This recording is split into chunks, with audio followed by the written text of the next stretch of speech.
Inilabas na po ng COMELEC ang inisyal na listahan ng mga senatorial candidates para sa 2025. Initial list pa lamang po ito, pero umabot na po ito sa 66 na kandidato para sa Senado. Ang nag-file ng kanilang mga COC para sa posisyon na yan ay umabot po ng 183. Marami po ba yung 66 na yan? Ito po. Yang 66 na yan ay mali pang madagdagan dahil hindi pa raw tapos ang listahan ng COMELEC. Samantala, noong 2022 elections, 64 lamang ang inaprobahan ng COMELEC na tumakbo sa pagka-senador. Mahigit 100 ang tinanggal ng COMELEC bilang mga nuisance candidates. Ano po yung nuisance? Sa simpleng salita, abala lamang o panggulo. Ayon sa Omnibus Election Code, ang nuisance candidate ay mga kandidato na tila pinaglalaroan lamang o niloloko ang eleksyon o yung proseso ng eleksyon. Wala rin daw siyang may papakitang seryosong intensyon sa kanyang pagtakbo.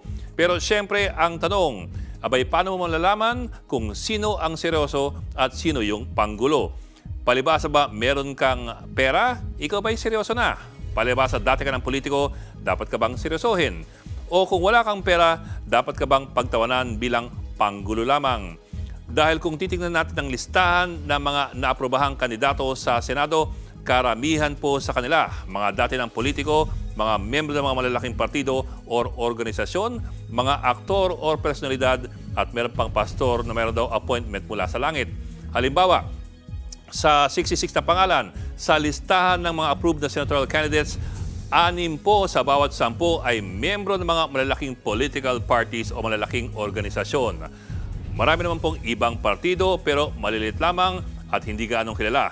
Halimbawa na lamang po ang kamalayang kayumanggi ni Faisal Mangondato na tumakbo sa pagkapangulo noong 2022 pero siyempre natalo.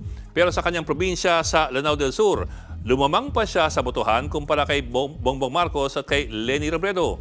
Ngayong 2025 elections, meron po silang kandidato sa pagkasenador, si Ernesto Arellano. Approved na po ng COMELEC yan. 4 naman sa bawat 10 ay dati ng nasa politika or mga old-timers. Maring sa Senado, Kongreso, Ehekutibo or sa LGU.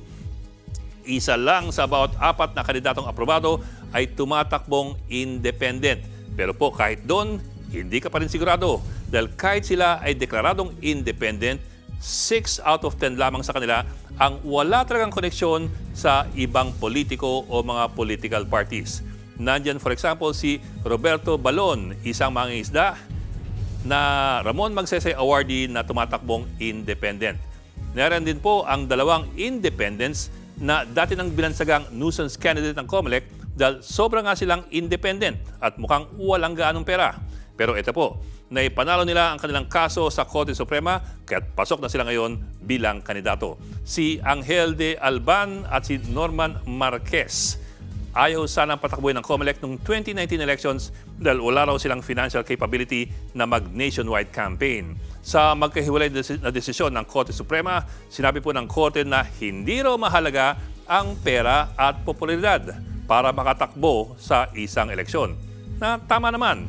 Yun lang kung sa praktikal na usapin, kailangan mo pa rin ng pera at popularidad para naman manalo sa nasabing eleksyon.